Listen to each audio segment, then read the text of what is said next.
Welcome to another unboxing video, or maybe I should say more appropriately an unbagging video. This is a baggy game, but a very cool looking game from High Flying Dice Games, designed by Paul Rulebook.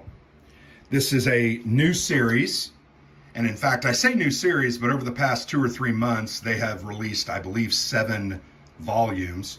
This is volume 1 in the Battles for Canada series.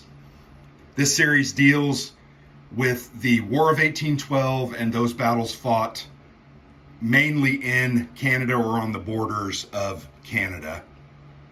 This game is called Red Coats, Gray Jackets, the Battle of Chippewa, July 5th of 1814. So this is a seminal battle. Like the art looks really good. This is just, once again, it's a baggy game, so this is just the cover sheet. It does have a random events table and an optional rule on the back of it. But like the art style, I enjoy when they do these small series. One of the series that I've enjoyed the most from them has been the Battles of the Old Northwest, which deals mainly in the 1760s, 70s, and 80s, I think even up into early 1800s. Some of the battles between the fledgling United States and the Indian nations in the Old Northwest Territory. Kekionga is one that we really played and enjoyed. Falling Timbers was another. There's 5 or 6 games in that series as well. But this is volume 1. Turn it over, and as I mentioned, oh no, there is nothing on the back of that sheet, so it's just a cover sheet. And that's fine. You're paying $15 for this game. $15.95, I believe, plus shipping and handling. Now, this is a sheet that was adjacent to it on top of the rule book. Don't know if it was an addition or an errata, but this is a random events table and an optional rule. So one of the things you need to understand about this game relies on die rolling. There are a series of card draws to activate a certain number of units. So it's got some randomness there and some fog of war in many ways. And then you throw in these random events, and man, all different kinds of things can happen. I believe a random event goes off when the first Joker card is drawn. And I mentioned the cards. You can just use a deck of playing cards. You basically take out, I think it's the 2 through 10 cards and 2 of the Jokers, and play the game that way. With one, I think the diamonds and the hearts represent the Americans, the clubs and the spades, the Brits. They also have a optional rule there at the bottom: retreat before assault combat. Assault combat is the hand-to-hand variety, which to me, that's always a good indicator that the game is thought about the First Nation, Indian tribes, and their fighting style. They didn't stand shoulder to shoulder and fight the Americans or the Brits. They would retreat, find ways to get around the rain of bullets or hail of bullets. So anyway, let's go ahead and look at the rule book. Once again, just printed out sheets on nice paper. I do enjoy the art, and I got to figure out who the artist is. I'll look at it. It's not, I want to say it's Ilya Kudryashov, but I may be completely wrong. So yeah, you look at the rules. They're fairly simple. Gives a summary of the components and the setup. The rules here are 5 pages, with the 6th page being a designer notes section and a bibliography of the books that he read. There we go. Paul Rulebook is the designer. Ilya Kudryashov is the artist. I really like the way that looks. I really do. I think it's a sharp looking treatment of that cover. Sorry, I got lost in what I was looking at. Very simple rules. I do like this, and this is pretty standard across all of their kind of war games, but normal to disrupted, you can rally them. They become normal again. If they get hit again while disrupted, they're going to become reduced. Reduced then leads to routed. Routed, you can rally again, and then they can become eliminated. When units are reduced over it, we'll see when we look at the counters, their fighting effectiveness is worse, and I think their rally number is a little more difficult. But the game's very simple. This is going to play in 45 minutes, and typically they are fairly fun, chaotic and fun. Let's go ahead and throw out the maps. Now, The map is on, it's 11 by 17. It's on kind of very thick cardstock.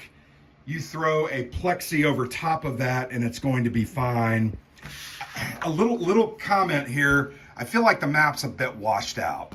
So these are supposed to be trees, and you can see they're kind of a accumulation of a bunch of many tree kind of blobs or circles. I think they look fine. When you look at a distance, it starts to get kind of washed out, in my opinion.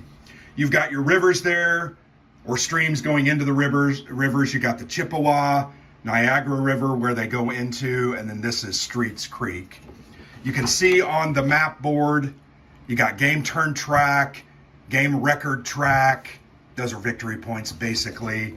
There you have the terrain effects, modifiers, and the cost for movement printed right on the board there. Unit IDs, at the top, the counter anatomies, unit type, combat factor, movement factor. You got British Dragoons, and you have artillery.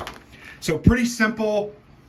This map isn't going to win any awards, so this is not Niels Johansson's work, but it's functional. I wish they had chose maybe a different color. It just seems to blend in and wash out. I did get the option for the printed, updated, or upgraded activation card decks. Not necessarily needed. They're $10. I really prefer playing with the cards, but I did get those. So yeah, they're nice. I think they're a nice addition to the game. Counters. Let's go ahead and look at counters. These are the British units. Let's go ahead and open this little baggie. And I got the mounted counter option, which costs an additional $8. So $16 for the game. 10, that's 26. 8 is 34. You're going to pay $34 plus shipping. Not bad. You can just get everything, mount the counters yourself, and pay $15.95. Nothing wrong with that. So just to look at a couple of the counters, this is a British Dragoon, and then this is a British Infantry. You can see when it's reduced, it's got a red stripe, and their movement factor stays the same, I think. Did it drop? Yep, it did drop. So their movement factor went from a 3 to a 2, but their combat factor stayed the same. This unit also looks like it's special because it has an asterisk next to that combat number. Not having read the rules, not sure exactly what that is. Let's go ahead and look at some of the American units. And these are nice mounted counters. And I'm not going to clip them because they don't have any tufts. There you get a look at a U.S. infantryman, a 4-2. On its flipped reduced side, it's a 2-2. So they lose 2 combat factors. So nice looking counters. You've got a whole bag of administrative, from disrupted to routed. You'll notice one of the things I do enjoy about the game, I think if you ever roll a 1, or maybe it's a 6, because the lower the better in this game, you're going to get a low ammo marker, and it basically just means you have -1 attack factor.